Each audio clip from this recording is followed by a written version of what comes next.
supposed at least marginally to touch upon the political institutions and creation of these institutions. Now, in the order of Isam al Khafaji. Thank you, Mr. Chairman. Thank you, esteemed, good morning, esteemed guests, and thank you for the patience. I have to begin by expressing my fear from the triumphalist discourse of my colleague, the Al-Nahda Party founder. We haven't reached the elections yet, and yet he's speaking as the coming victor on to the elections. But this is not what I'm addressing today. Actually, His Excellency, the Foreign Minister of Greece, has spared me the time to speak about the differences within the region we are talking about. I have just prepared something that, just as the Eastern European countries and the Central European countries have huge differences among them, it's for the case of simplicity and to schematize things that we talk about Central and European Europe. The Czech Republic is on the 28th rank on Human Development Report. Bulgaria is on the 58th, and the lowest is Macedonia with 71st. The rank is 71, and the ranking includes 169 countries. Unfortunately, I missed looking at Moldova, which I'm sure should be below Macedonia. Now, this gap is much higher, much wider within the MENA region. I will use, as others use, the word MENA for Middle East, North Africa, which includes Iran also. In the MENA region, we have a gap between 32 for the United Arab Emirates, which is way high, among the highest, and Yemen is the 133rd, one of the most underdeveloped countries in the world, and the countries that have undergone revolutionary upheavals in the MENA region. We have Bahrain 39, Libya 53, Saudi Arabia 55, Iran 70, Tunisia 80, Egypt is a dismal 101, Syria 111, and so on. Now, this is not just an exercise in repeating figures, because I think that these levels will play, or have been playing, actually already playing, huge role in what the content of these revolutions is all about. And what are the consequences? What should we expect? What should the people expect from these revolutions? And what kind of institutions? Yes, we all talk about freedom. We all talk about people wanting to get rid of corruption. But the people's perception of corruption in Albania is much different from that in the Czech Republic.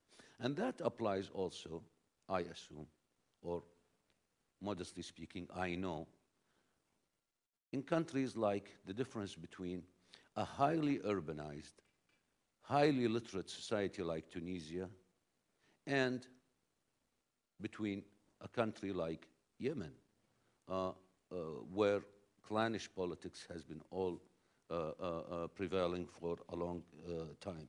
So, in the post-euphoric area, after the revolutions the effect of the revolutions will fade, and the chairman has reminded us about that, and many of our Eastern European and Central European colleagues have talked about that yesterday and today, that today, 20 years after, we are looking at the failures as well as the successes, naturally. And the worst thing when the generation comes to talk about the good old days of communism, and I hope there won't be a day when people would talk about the good old days of Ben Ali or Hosni Mubarak. That would be the worst the nail of death to revolutions if the revolutions are unable to deliver. So how to agree on some kind of a minimum? Countries will differ, the MENA countries will differ according to many, and I do not claim to know that. But I know something, and I hesitate to say that as early as 2009, there is a document prepared for a European institute, a study actually, which concludes, and I wrote that, okay, I have to say it, it's on the internet also, the prospects for democratizing. The MENA region is coming to a revolutionary tide. Mass political parties are all but dead. It is highly likely that these revolutions will come from apoliticized youth that are not disorganized politically. The new media will play a huge role in that. That was at a time when the region seemed so calm as a dead corpse, not calm in the sense of stability. And I had my reasons that the time does not allow to show now.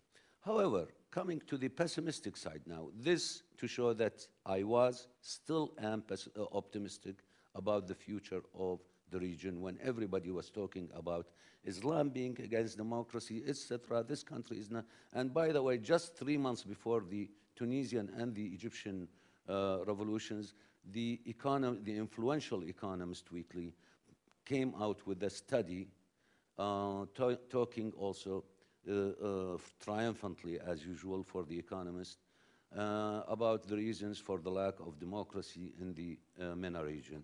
And 3 months later, we saw that, that the revolutions erupted. Now, regimes that came with revolutionary credentials like Gaddafi and Assad, and I'm really astounded that Syria is not mentioned in this as much as it deserves in this conference.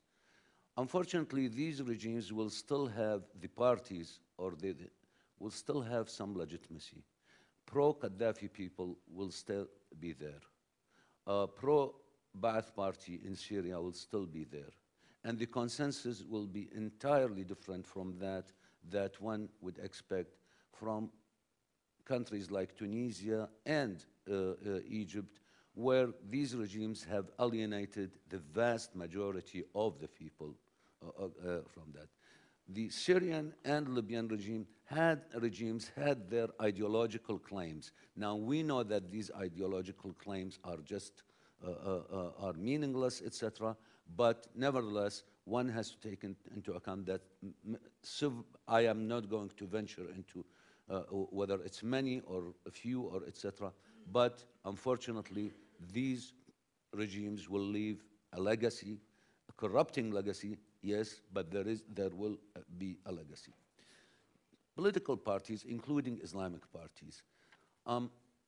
Let me say that one of the ironies that unlike the Eastern and Central European countries, the MENA region, the Middle East, North African countries, went into reckless privatization long before the revolutions came. That is, they went into some type of a mafia capitalism long under tyrannies.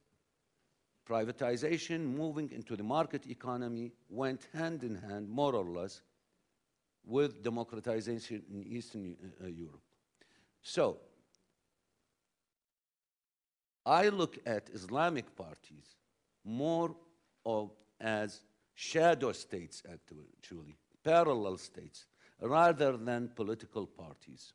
When the states withdrew from performing their basic services, leaving the ordinary citizen with his or her back to the wall, many found no other way of finding decent schools, clinics, employment, etc., basic services, but these Islamic parties. This is what Hezbollah in Lebanon doing.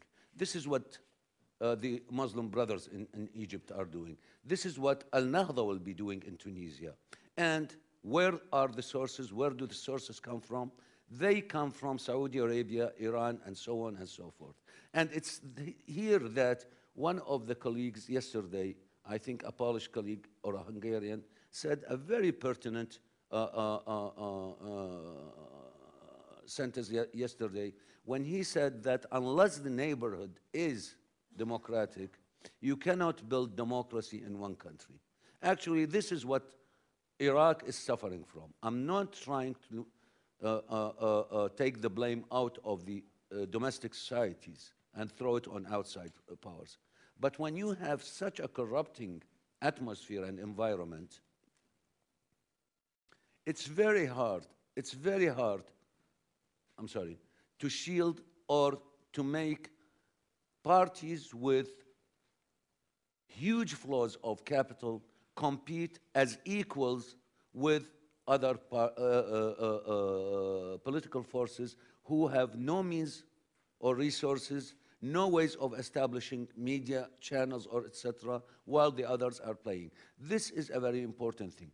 I'll stop here, although I have my modest experience in talking and would have liked to talk about the bicameral systems, which I think are very essential, and I'm sorry to disagree with you, Mr. Chairman, in our countries. Upper chambers, a la Senate, the American Senate, can play crucial roles in countries where there are cleavages. The Upper Egypt and Lower Egypt, the multi-sectarian Syria and Iraq, and so on and so forth, to guarantee equality and more votes, more rights for the minorities. I stop here and apologize if I took more time. No, you were excellent at time. I will probably discuss the issue of federalism and two chambers versus a single chamber. Let me thank you for supporting the initial point of the diversity of the region, and the exiting from different types of authoritarian regimes is really in place also in the regions. And the second remark is that you quoted so eloquently the statistics, but there is statics and dynamics. And what is important for revolutions, as we know, is the dynamics change in certain indicators. And we were persuasively recently we have arguments that most of the, especially North African countries and the Middle Eastern who embarked on these revolutions were reaching precisely the point at which these transitologists expect, well, not looking at pure macroeconomic indicators, but human development indexes, right? For countries like Tunisia, Morocco, Egypt, these major indicators have been enormously growing, and in education, life expectancy, et cetera, et cetera.